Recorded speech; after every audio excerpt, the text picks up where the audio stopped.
Partai Demokrat masih meyakini bakal calon wakil presiden pilihan Anies Baswedan berasal dari internal Koalisi Perubahan untuk Persatuan atau KPP.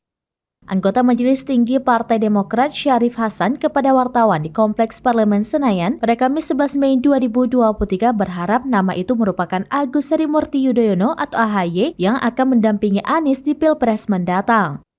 Wakil Ketua MPR RI itu mengatakan bahwa Anies Baswedan menyampaikan cawapresnya berasal dari internal.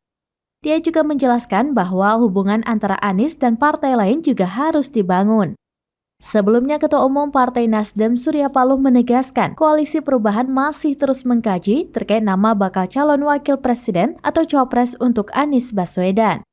Saat disinggung terkait ada atau tidaknya usulan nama cawapres dari koalisi pendukung Jokowi, Surya Paloh menyebut belum ada.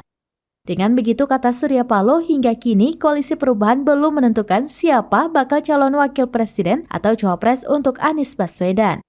Meski demikian, Surya Paloh merasa hal ini menjadi nilai plus tersendiri dari Koalisi Perubahan. Sebab dengan begitu pihaknya bisa melihat terlebih dahulu siapa pendamping calon presiden atau cawapres dari lawannya. Kendati begitu, Surya Paloh menegaskan pihaknya akan mempertimbangkan setiap nama yang terbaik dari yang baik untuk menjadi pendamping Anies Baswedan.